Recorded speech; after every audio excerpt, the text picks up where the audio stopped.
কচ্ছের পর আমাদের গন্তব্য দ্বারকার পথে। অনেকটা পথ, রাস্তা ভালো। থেকে বেরিয়ে দ্বারকার পথে যাচ্ছি, অনেক লম্বা রাস্তা। রাস্তায় একটু ফল কিনে নিলাম, সঙ্গে পরোটা আছে। শুধু পোহা দিয়ে স্টার্ট করেছি। ফলটা সঙ্গে থাকলে খুব ভালো মিষ্টি আঙুর আর কলা কিনে নিলাম। প্রায় 10 ঘন্টা মতন লাগবে। রাস্তায় পূর্বে একটু মিটিং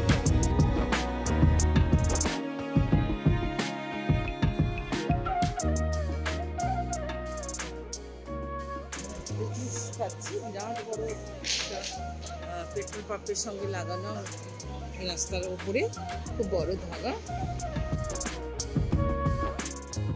গুগলে নির্ধারিত পথ ছাড়াও আমাদের ড্রাইভার সাহেব একটা বাইপাস দিয়ে নিয়ে যাওয়ায় শেষ পর্যন্ত আমাদের 25 থেকে 30 কিলোমিটার রাস্তা প্রায় কম হয়ে সন্ধ্যার আগেই পৌঁছলাম দ্বারকা ধামে। ওই যে দ্বারকাধীশ টেম্পল।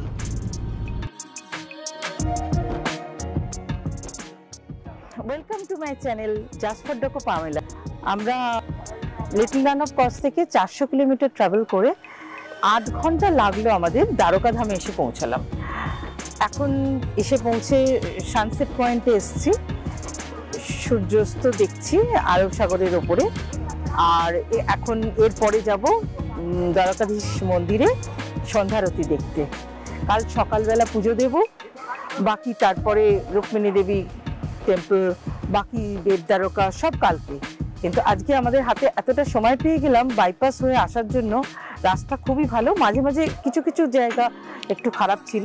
খুব ঠান্ডা হাওয়া এখানে। এবারে ক্যামেরা রেখে দিয়েই হয়তো মন্দিরের ভেতরেই ঢুকতে হবে, হয়তো কেন তাই ঢুকতে হবে, কিন্তু বাইরে থেকে দেখাবো কিরকম আলো দিয়ে লাগছে।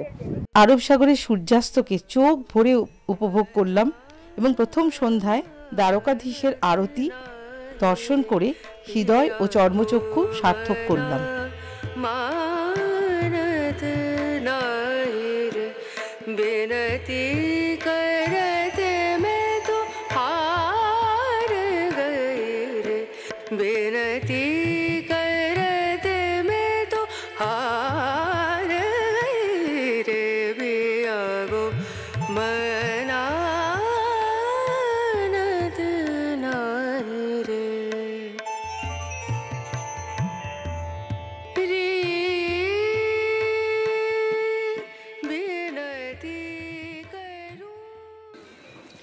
সোজা দ্বারকাধীশ মন্দিরের পেছনের দিক গোমতী ঘাটের দিক, আর এই দিক থেকে সোজা গেলে সামনে পার্কিং আর পাশে গোমতী।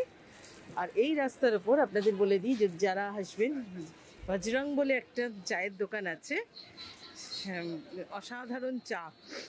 যদিও এটা পেড অ্যাডভার্টাইজমেন্ট নয়, হ্যাঁ আমরা জানিয়ে দিলাম যদি কেউ দ্বারকায় আসেন এখান থেকে চা খান, অসাধারণ চা আপনাদের মানে। পরের দিন সকালে ভেট দ্বারকা দর্শনে বেরোলাম। পথে পড়ল রুক্মিণী দেবীর মন্দির। দ্বারকায় শ্রীকৃষ্ণ দরবার ছিল আর রাজ্যপাট চালাতেন এই ভেট দ্বারকাতে, অর্থাৎ মহল ছিল ভেট দ্বারকাতে। শোনা যায় এখানেই দেখা করতে এসেছিলেন তার প্রাণের বন্ধু সুদামা। সেখানে ভেট হয়েছিল, তাই অপভ্রংশ হয়ে সেটি বেট দ্বারকা হলেও আসল নাম ভেট দ্বারকা। ওখানে নদীর ব্রিজের নাম তাই সুদামা সেতু রাখা হয়েছে। ভেট দ্বারকা এবং দ্বারকা পুরো জায়গাটাই গুজরাটের অন্যান্য জায়গার তুলনায় অনেকটাই ঘিঞ্জি এবং অপরিচ্ছন্ন। যাত্রী পরিবহনে ভেট দ্বারকার পরিবেশ আমাদের বারবার গঙ্গাসাগরের কথা মনে করিয়ে দিচ্ছিল এবং আরও উন্নতির দাবি রাখে। তবে এটাও দেখলাম পাশেই সুদর্শন সেতু তৈরি হচ্ছে, যা আর কয়েকদিনের মধ্যেই উদ্বোধন হয়ে যাবে। তা সেক্ষেত্রে যাত্রীদের সময় ও হয়রানি অনেকটাই কমবে। প্রসঙ্গত বলে রাখা ভালো, এতটা রাস্তায় একটাও পাবলিক টয়লেট বা ভালো রেস্টুরেন্ট নেই যেখানে টয়লেট আছে। এটা একটা খুব অসুবিধার কারণ।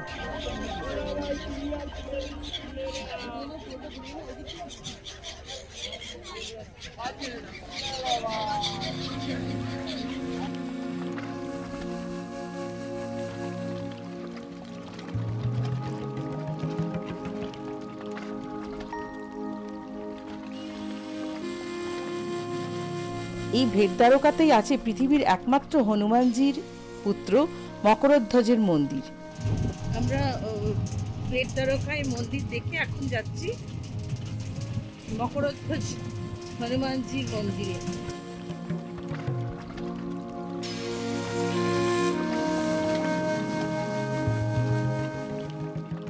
मंदिर है जहाँ हनुमान जी अपने पुत्र के साथ स्वयं विराजमान है। पहली बार कोई यात्री दर्शन के लिए आए हैं तो बिल्कुल का समय होते यहाँ बैठ सकते हैं। मंदिर की छोटी सी कथा यहाँ सुनाए। छाछ छाछ माखन नहीं काटो, छाछ में से। हाँ। कितना का होता है? 10 रुपये का। ফেরার পথে গোপীতলাও দেখলাম, যেখানে বৃন্দাবনের গোপীরা দীর্ঘ বিচ্ছেদের পর এখানে এসেছিলেন শ্রীকৃষ্ণের সঙ্গে দেখা করতে, এবং এই দিঘিতেই শ্রীকৃষ্ণ এবং গোপীরা স্নান করেছিলেন, আর তাদের অঙ্গের চন্দন সমস্ত জলের তলায় চলে গিয়েছিল। তাই আজও এখানে মাটি তুলে এনে রাখা হয়, বিক্রি করা হয়, এবং সেটি চন্দনের মতন, সেই মাটির রং গোপী চন্দন বলে বিক্রি হয়। দাঁড়িয়ে আছি পিছনে নাগেশ্বর জ্যোতির্লিঙ্গের একটা মন্দিরে। এখানে নতুন করে একটা মূর্তি তৈরি করেছে একদম, আর আমার পেছনে হচ্ছে নাগেশ্বর জ্যোতির্লিঙ্গের মন্দির। দর্শনে যাব। ওম নমঃ শিবায়, ওম নমঃ শিবায়, ওম নমঃ শিবায়।